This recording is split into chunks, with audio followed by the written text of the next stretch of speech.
All right, let's be a little bit more casual about this next video while I take a sip of Coke out of my J-Bay World Surf League Classic tin mug. It's Coke Zero. I often get asked, what's the direction that you're trading this market in, whether it's stocks or commodities or bonds or metals, whatever it might be. And the question is normally, how do you know which way it's going and what are your entry levels and what are your exit levels? Those are the obvious questions. You have to come up with an hypothesis about which way the market's going. Once you've got your plan or hypothesis, my approach is to stick with that trading direction until proven wrong, until proven otherwise. So let's have a look at what trades I've got on the stock market and my hypothesis for these trades. I've got arrows on my chart indicating the entry price and the direction. On the NASDAQ, it's down at that level, and S&P, it's down at that level. We got into those trades earlier this morning. And then in video, I'm short at this red arrow here. So the trading approach is pretty simple. Let's have a look at the NASDAQ and use this as an example. So on NASDAQ, unless we close above 20,090, I'm going to remain in the short direction. The reason for this is because we're overstretched and overbought. We've got divergence on many of the oscillators, including stochastic and RSI. We had a bearish engulfing candle with a spike high on the 20th of June. That's this candle here. We moved lower, came back up again, formed another spike high just underneath that high, and a spike low. So we've got a one up, one down, and today we're moving down. We've broken out of the steep ascending triangle and we've formed an interim high over here. So it's really as simple as that. We're going to now trade this short and until or unless, otherwise, if we close above this recent high, then I'll be forced to exit or hedge my short position. I mostly trade off day charts and 4-hour charts, and when you're looking at the day chart here on the NASDAQ, it's pretty easy to set targets for this move if it does carry on moving down. We've got the 20-period moving average down here. That's my first support. Then we've got the 50, and then we've got the 100 and this order block and the swing high and low at the channel bottom around about here. So I've drawn in a sort of a zigzag path.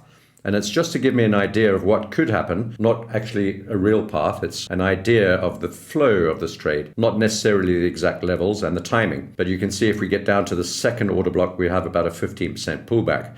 That's what I think the market needs in order to correct during the course of this year leading up into the elections. If we do follow this path, I'll be looking to exit the shorts and resell on the bounces, as you can see. But I won't be looking to buy on the dips because my direction is short, determined by that hypothesis that I outlined earlier. The same approach goes for the S&P. We're short there. We got short this morning. And basically, we were trading within this channel. And it's pretty simple on the day chart to see what's going on. Also, if we zoom in, you can see we've got a topping formation, potential double top here with a slightly higher high, spike high reversals. And if we zoom right in, we've got a one up and a one down candle, not quite as dramatic as the NASDAQ.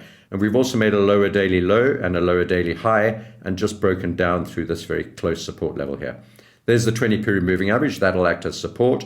And then we've got the channel bottom and the various other moving averages below us, including the 200 all the way down here at 4,890. The short moves on the US indices are supported by the moves that we've already seen on the German 30 on the DAX. We've been shorting this. We didn't get this last short, unfortunately, but that's moving down ahead of the US Open. So really, that's how I sort of lay out my hypothesis, draw a line in the sand, and determine that if the price moves outside that area, or above it in this case, or below it if you were buying, then we'd be looking to change direction. Remember that a daily close above those levels is really important, and not just a spike high through it and back down again. You can use the same trading strategy no matter what you're looking at. For example, Bitcoin, as long as we're above our entry level here around 60,000 or just below, long. The same with gold. Our line in the sand here is just around about 2,300. We're also long on copper as long as we're above 4.3. And we're long on natural gas and short on WTI based on the same sorts of principles. Going back to stocks, these are moving down quite nicely and hopefully those will continue. I'm happy about that. So all I wanted to say in this video really is pick a direction, draw a line in the sand, and until you're proven wrong, stick with that direction. By doing so, you'll avoid a lot of chop, a lot of whipsaw,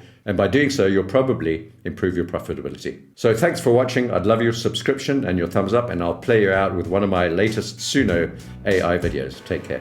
Came up from the gutter, now I trade that gold. Back in the 80s, story gotta be told. Got my P&L popping, charts on the rise. FOMO in the air, we just keep our eyes wide. Bulls in the market, we getting sold. Any stack is futures, never fold. Stop loss tight, but the gains won't quit. Bagging those ounces, that 24 karat hit. Stacking like Pac-Man, chomping up those pits. Leverage on another level, don't let it slip. Air traps looking, gotta smooth like silk. Liquidity flowing, milking cash cows milk.